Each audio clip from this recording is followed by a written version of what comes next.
everybody, and welcome to the show. And now, this. And now, a little bit of dubstep action for ya.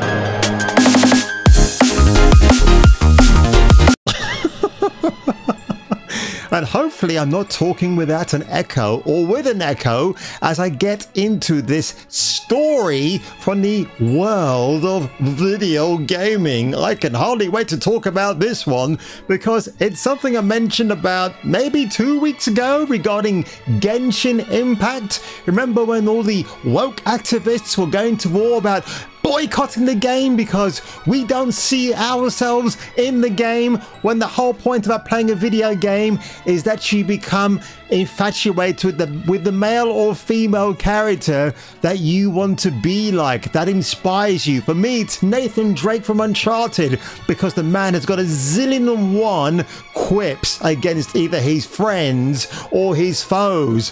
But now, folks, it gets even more funnier when I cover this story for you, my favorite audience.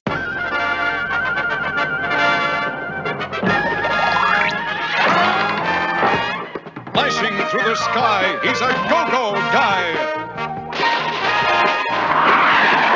Stronger than a train with a so-so brain. He's fearless, careless, a little too careless.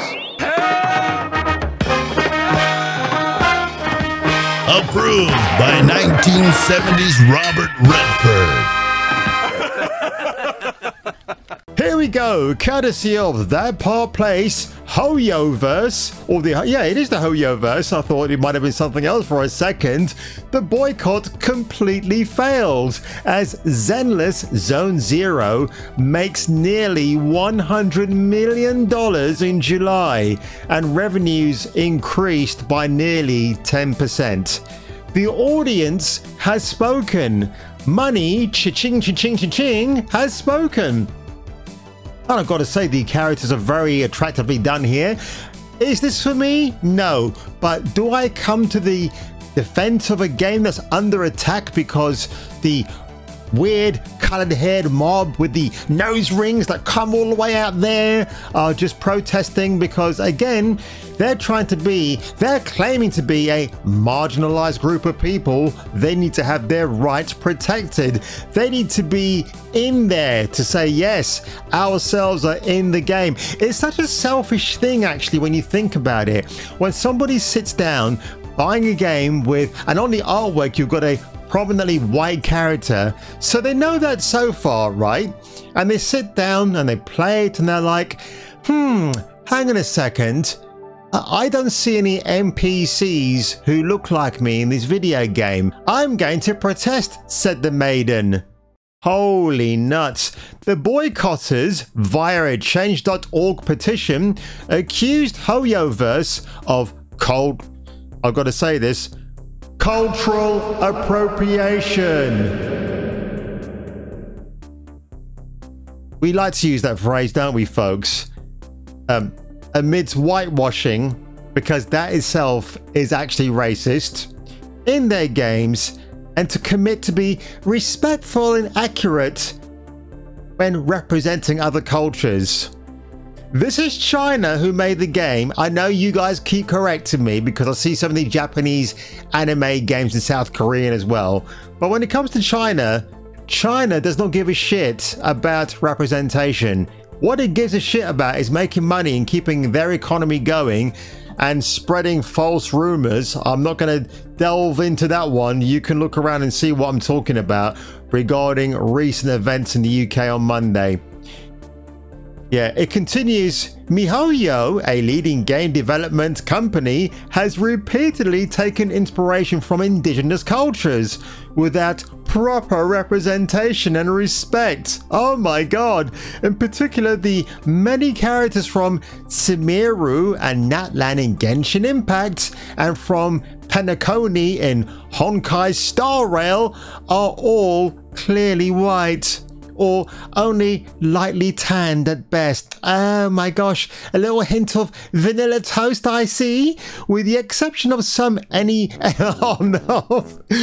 the exception of some enemy NPCs, which has sparked concerns of racism among players and indigenous communities.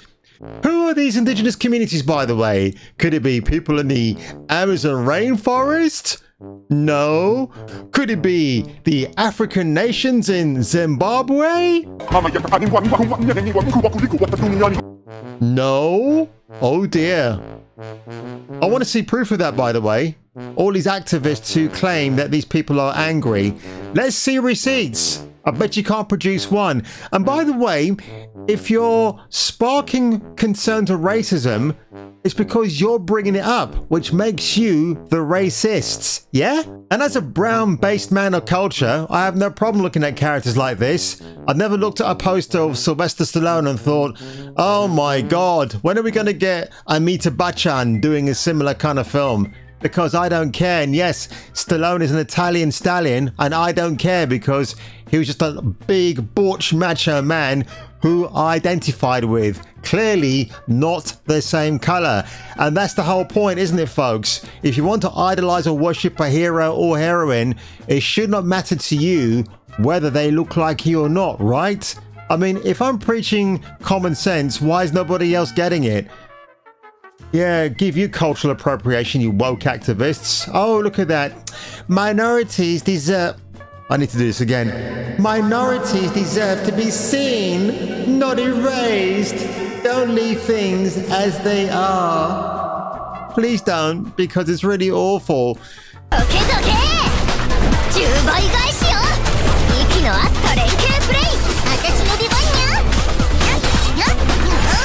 Speaking of awful, I bet David Jaffe, the biggest sucker for Sweet Baby Inc. You know, when he grows his beard out and is like, oh, I love Kimberly from Sweet Baby Inc. That is not our fucking vision. He's like, nope, Sweet Baby said, put this in. Come on, man. I'll get back to this one in a minute, folks, but this is the main story I want to focus on. Remember the Siege of Dawn? Flintlock, as I like to call it? A44 Games? Tops Harjo was the creative director who took all that lovely money in conjunction with Sweet Baby Inc. and formed her own digital special effects company rather than siphoning the money into developing this game, which, as some people have actually said, and I do actually see it now, this picture here is a self-insert of Kimberly from Sweet Baby Inc. I can actually see that. A rumor claims that A44 Games are expecting to lay off a bunch of their staff, which is always a sad thing, folks. And when it comes to video game development, just make the goddamn game you want to make. I know it's easier said than done, but these poor developers are being told, well, listen, scrap that white character, male or female, you had.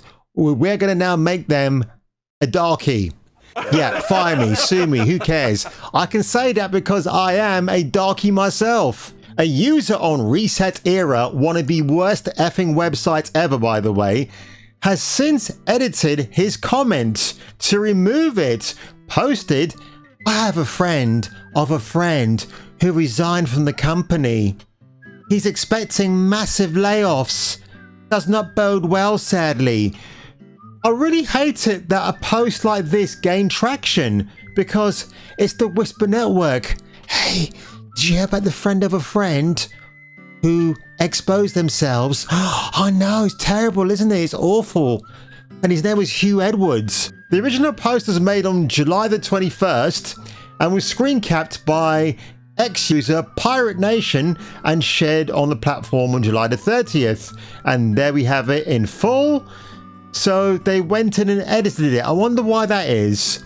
As noted by Pirate Nation, the official X account for Flintlock, The Siege of Dawn, shared that it had over 500,000 players across PC, Xbox, and the Play Gay Station. Oh really? Because that's quite funny. Yeah. 500,000. That's a new world record. When in fact the actual overall concurrent player base on Flintlock, the Siege of Dawn, was 648 players. Shit. That's the all-time peak, folks. 15 days ago. Yeah, these moronic idiots here will say to you, oh my god, V, we're trying to cover up our failures here. Oh boy. And I tell you what, I don't really care about Flintlock because it might have been a game I could have been interested in, but when you hear that the lead female protagonist was going to be a whitey, and suddenly they went, oh no, Sweet Baby Inca here, we're gonna show you what to do. And yeah, it's bad. It's a bad look. The minute you hear Sweet Baby Inc, run for the hills. It's a cancer that just won't stop. And how do you stop cancer? Many doses of radiation, and I think we need to point that radiation towards the headquarters of Sweet Baby Inc. And oh dear, they'll come out one day of their offices all suffering from a strange Russian-like poison. So what a shame. Oh yes, I'm cruel. I mean, I don't care, because really, when I see stories like this, you just get what you deserve. Like Iman Khalif. Yeah, that old chestnut of a story. So ladies and gentlemen, if you enjoy these two double D cups of delightful titty stories today, leave a like below, smash that subscribe button, and don't forget I have a PayPal account now which actually has my username. I can't believe in all the years PayPal has been existing, I actually managed to get that username. And the funny thing is, I already have another existing account, but because you can't change your PayPal me to your desired username, I spoke to PayPal and they said, well, Mr. King, you've got to open up a business account, which I've done, I suppose. It's not like I'm raking in 250 grand a week or a month doing YouTube, is it? But at least I'm having fun. And that's the main thing, folks. As long as I'm having fun and fun bags, you keep doing what you're doing best. Watching, liking, and subscribing. And if I were you, and if you were me, you might want to come back for the next video. So here we have the game Ebony and Ivory live together in perfect. Why, we're not going to sing that cornhole song again, but oh my god. Miss Female Pirate has machine gun in her hand. Why? Because it's a video game, stupid. But oh my god, if any female cosplayers are watching this and you want to send me your own PG-13 pirate costumes, you know where to contact me.